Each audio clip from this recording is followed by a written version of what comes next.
बात करेंगे child development के टॉपिक सोशलाइजेशन प्रोसेस के बारे में।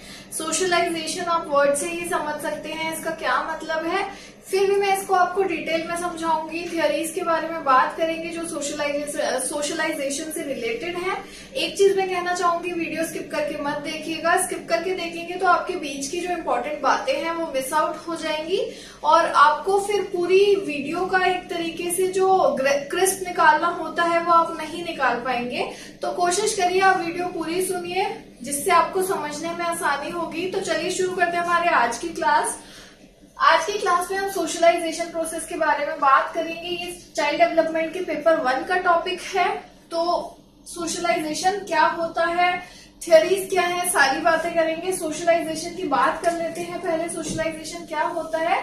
Socialisation is a life long process of passing on norms, customs, values and ideologies by providing an individual with the skills and habits necessary for participating within its own society.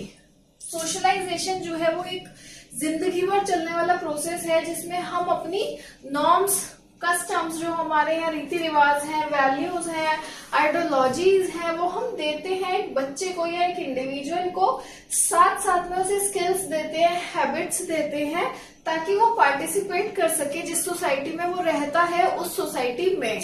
अब socialisation कितने तरह के होते हैं? हमारे socialisation 2 तरह के होते हैं, प्राइमरी एंड सेकेंडरी। प्राइमरी क्या होता है? It sets the ground work for all future socialisation. Primary जो है वो बेसिकली बेस है सोशलाइजेशन का, ग्राउंड लेवल की बात हो रही है। वो कह रहे हैं कि अगर ये वाली सोशलाइजेशन बच्चे की अच्छी है तो फ्यूचर भी उसका अच्छा होगा। It occurs when a child learns the attitude, values and actions appropriate for a member of a particular culture. यहाँ पे बच्चा जो है वो सीखता है एटीट्यूड्स, वैल्यूज और एक्शंस जो कि एप्रोप्रिएट माने गए हैं हमारी सोसाइटी में एक पर्टिकुलर कल्चर में। यानी कि अगर मैं इस फैमिली में रहती हूँ तो मुझे कब किसके साथ कैसे बिहेव करना है, मेरी फैमिली क्या रीति रिवाजों को मानती है, किन चीजों को गलत मानती है, किन चीजों को सही मानती है, वो सारी बातें मैं यहाँ पे सीखूंगी। It includes immediate family and friends. ये क्वेश्चन हर साल पेपर में आता है कि प्राइमरी सोशलाइजेशन के कौन से डिस्ट्रीब्यूटर्स हैं। प्राइमरी सोशलाइजेशन के डिस्ट्रीब्यूटर्स हैं हमारे फैमिली एंड फ्रेंड्स। दूसरी सोशलाइजेशन की हम बात करेंगे जो हमारी सेकेंडरी सोशलाइजेशन है। सेकेंडरी सोशलाइजेशन क्या होती है? It is a process of learning the appropriate behaviour as a member of a smaller group within the larger society. बच्चा जो है वो प्रॉपर बिहेवियर सीखता है कि as a member of society वो एक ग्रुप में कैसे बिहेव करेगा। सपोजिंगली वो घर पे एक अलग तरह से बिहेव करता है, लेकिन जब मैं स्कूल जाती हूँ, मैं कॉलेज जाती हूँ, किसी पार्टी में जाती हूँ और लोगों से मिलती हूँ तो मुझे वहां पे कैसे बिहेव करना है, बच्चा यहाँ पे वो चीजें सीखेगा। Secondly it is associated with teenagers and adults. हम जो सेकेंडरी सोशलाइजेशन है उसे टीनेजर्स और अडल्ट्स के साथ ज्यादा एसोसिएट करते हैं क्योंकि छोटे बच्चों के सोशलाइजेशन एजेंट्स जो हैं बेसिकली वो फैमिली और फ्रेंड्स ही होते हैं। टीचर्स जो हैं वो टीनेजर्स और अडल्ट्स जो हैं वो कॉलेजेस, स्कूल्स, पार्टीज यहाँ सब जाने लगते हैं, इसलिए ये उनके सेकेंडरी एजेंट्स हो जाते हैं क्योंकि यहाँ पे बहुत डिफरेंट बिहेवियर चाहिए होता है। घर की तरह हम वहां पे बिहेव नहीं कर सकते हैं। And children must act according to the rules of the place where they are.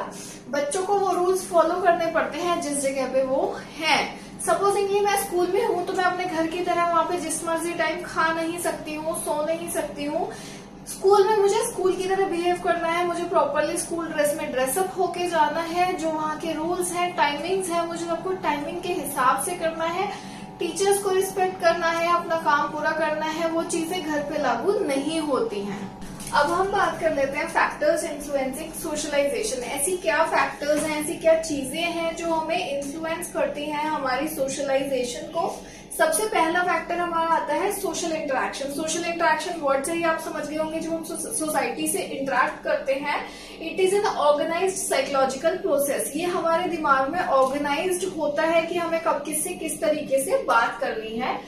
Social interaction के अंदर सबसे पहले आता है इमिटेशन ऑफ अदर्स। इमिटेशन का मतलब क्या होता है? मतलब दूसरों को कॉपी करना या उनकी तरह बिहेव करना।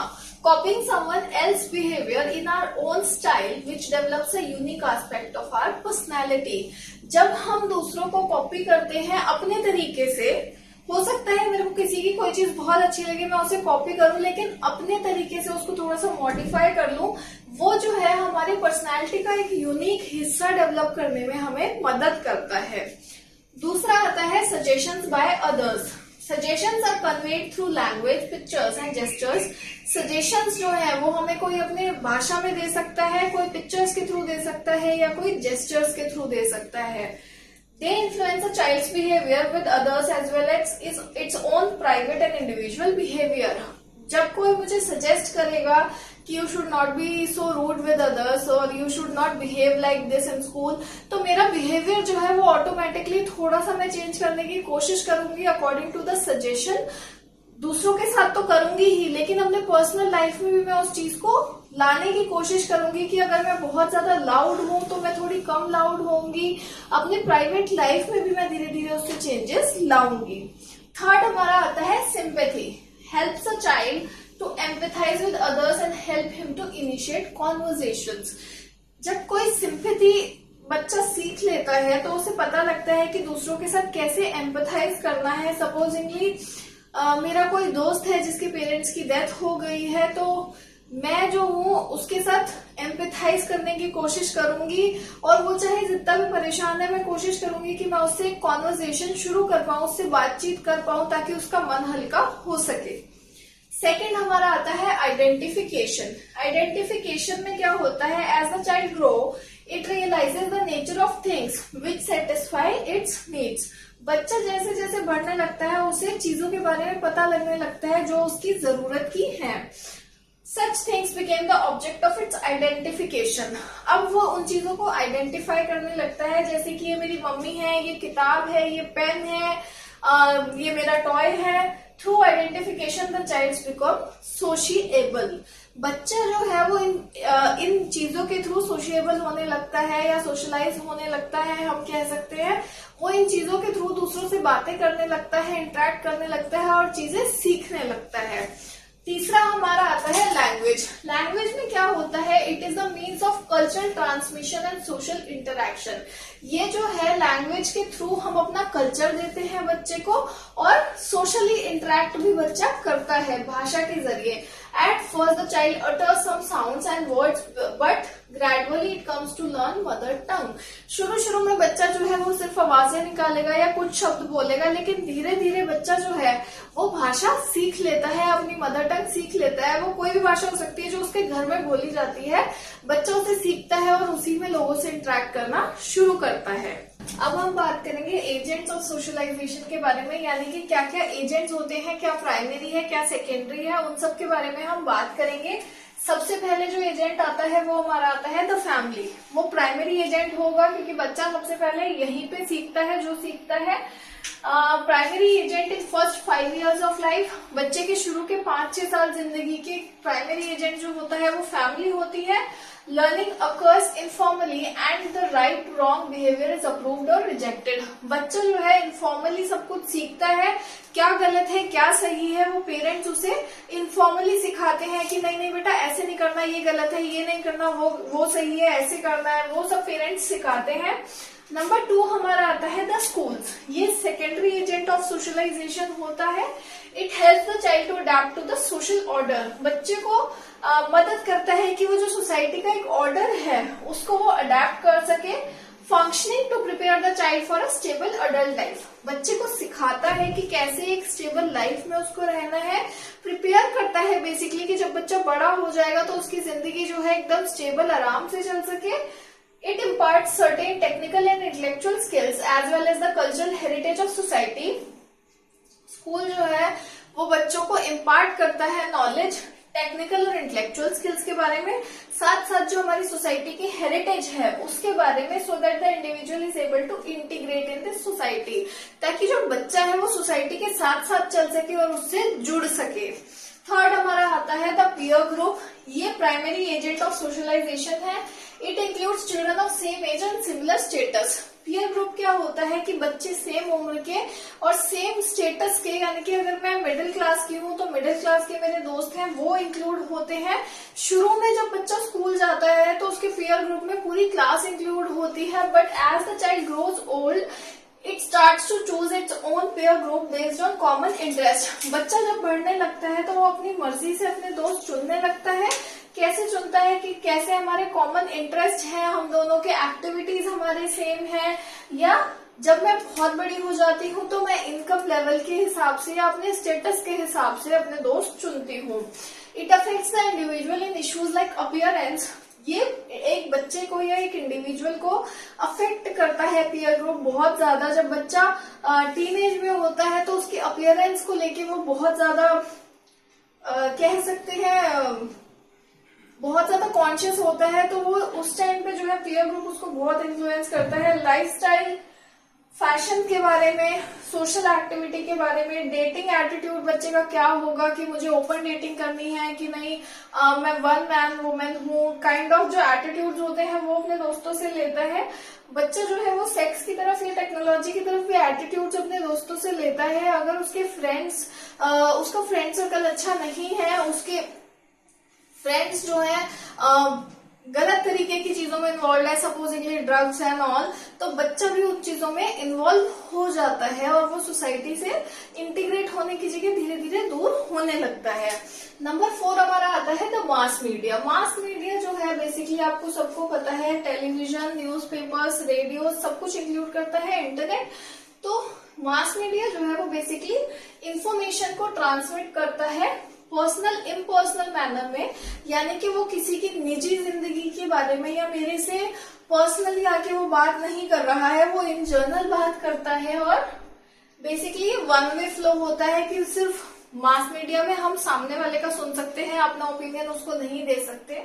तो मास मीडिया जो है वो बहुत इंपॉर्टेंट एजेंट ऑफ सोशलाइजेशन है, सेकेंडरी एजेंट है सोशलाइजेशन का। साथ साथ मास मीडिया जो है वो गलत इन्फ्लुएंस भी डाल सकता है और सही इन्फ्लुएंस भी डाल सकता है। फॉर एग्जाम्पल, जब मास मीडिया एक सर्टेन टॉपिक पे फोकस करने लगता है तो लोगों के दिमाग में वो चीजें बैठने लगती हैं और वो गलत इन्फ्लुएंस उन चीजों से होने लगते हैं। अब हम बात करेंगे historical aspects of play and socialisation. जो खेल है वो कैसे सोशलाइजेशन को मदद करता है, सोशलाइजेशन सोशलाइज करने में बच्चे को मदद करता है। पार्टन जो थे, PARTEN इनके नाम की स्पेलिंग है, इन्होंने 1932 में कुछ लेवल्स बनाए थे प्ले के, जो कि बच्चों को मदद करते हैं सोशलाइज होने के लिए। सबसे पहला जो हमारा आता है वो आता है सॉलिटरी प्ले। सॉलिटरी प्ले में बच्चा क्या करता है, playing without regarding involvement of other children in the room और प्ले ग्राउंड। बच्चा जो है हो सकता है उसके आसपास बहुत सारे बच्चे हों बट वो उन्हें इन्वॉल्व नहीं करता, वो अकेले खेलेगा। For an example, a child may built a tower with blocks yet be oblivious to other nearby children. बच्चा जो है ब्लॉक से खेल रहा है बैठ के, आसपास में बहुत से बच्चे हैं, लेकिन बच्चा जो है फिर भी ऑब्लिवियस है अपने आसपास के बच्चों को लेके, यानी कि बेखबर है, उसे मतलब ही नहीं है उसके आसपास कौन है, वो सिर्फ अपने गेम में बिजी है। नंबर 2 आता है हमारा कैरेक्टर प्ले। कैरेक्टर प्ले क्या होता है, it observes, the child observes other children in same area. बच्चा जो है खुद भी खेलता है और दूसरे बच्चों को ऑब्जर्व करता है। After watching other children the child will alter his और हर प्ले। दूसरे बच्चों को देख के वो अपने गेम में कुछ बदलाव लाता है। Even though a child may appear to show little interest, but he is observing others playing. ऐसा लग सकता है कि बच्चा जो है वो इंटरेस्ट नहीं ले रहा दूसरे बच्चों को खेलते हुए देखने में, लेकिन बच्चा जो है चुपचाप उन्हें ऑब्जर्व कर रहा होता है। थर्ड हमारा आता है पैरेलल प्ले। पैरेलल प्ले क्या होता है, ये आपको ज्यादातर प्ले स्कूल में देखने को मिलेगा। Several children playing with same materials but each is playing separately. कुछ बच्चे सेम मटेरियल से खेल रहे हैं लेकिन फिर भी सब अलग अलग खेल रहे हैं। फॉर एग्जाम्पल, पजल्स ले लीजिए आप। पजल्स अगर आप एक बच्चे को देते हैं, हमने 10-12 पजल रख दिए और 10-12 बच्चों को बिठा दिया, सब अपनी अपनी पजल कंप्लीट कर रहे हैं, एक दूसरे से बात कर रहे हैं, लेकिन एक दूसरे के साथ नहीं खेल रहे हैं, वो सेपरेटली खेल रहे हैं। Associative play. एसोसिएटिव प्ले क्या होता है, in which a loosely organised game is decided upon. एक ऐसी ही लूज सा गेम है जो हम डिसाइड कर लेते हैं हम ये खेल रहे हैं, children will run around the room pretending to be aeroplanes and cars. ये हम सबने देखा है, बच्चा जो है पूरे घर में भागता है और बोलता है मैं कार हूँ या मैं आज एरोप्लेन बना हूँ। इसमें कोई रूल्स नहीं है, कोई रोल नहीं है किसी का। बच्चा जो है, दो बच्चे अगर खेल रहे हैं, एक बच्चे ने बैकआउट कर दिया कि मैं तेरे साथ एरोप्लेन नहीं बन रहा, तो दूसरा बच्चा फिर भी अकेले खेलता रहेगा। लास्ट हमारा आता है कोऑपरेटिव प्ले। कोऑपरेटिव प्ले होता है जिसमें बच्चे रोल्स डिसाइड करते हैं, in which children assume assigned roles and depend on others for achieving the goals of play. मुझे एक रोल दिया गया है, सामने वाले को एक रोल दिया गया है और हम दोनों एक दूसरे पे इंटरडिपेंडेंट हैं। जब वो करेगा तभी मैं इस गेम में पार्टिसिपेट कर पाऊंगी। फॉर एन एग्जाम्पल, जब बच्चे घर घर खेलते हैं, डॉक्टर डॉक्टर खेलते हैं, तो दोनों के एक रोल होते हैं। सपोजिंगली डॉक्टर में एक डॉक्टर बना है, एक कंपाउंडर, एक पेशेंट। तो उस तरीके के जो गेम्स होते हैं जिसमें रूल्स एंड रेगुलेशंस हैं और हम एक दूसरे पे इंटरडिपेंडेंट है, वो हमारे कोऑपरेटिव प्ले होते हैं। आज हमने सोशलाइजेशन प्रोसेस वाला टॉपिक कंप्लीट कर लिया है, लेकिन इस टॉपिक से एक चीज और रिलेटेड है, वो है एरिक्सन की थ्योरी, जो हम अपनी नेक्स्ट वीडियो में करेंगे। तो एरिक्सन की थ्योरी भी आपको इससे रिलेट करने में मदद करेगी। कोशिश करिएगा कि आप नेक्स्ट वीडियो को भी फॉलो करें। इस वीडियो को अच्छे से देखिएगा, समझिएगा। कुछ समझ नहीं आता है तो आप कमेंट सेक्शन में कमेंट करके मुझसे पूछ सकते हैं। मैं पूरी कोशिश करूंगी कि मैं आपके डाउट्स को क्लैरिफाई कर पाऊं। और अगर आपको वीडियो अच्छी लग रही है तो हमारे चैनल को लाइक करें एंड सब्सक्राइब करें। Thank you.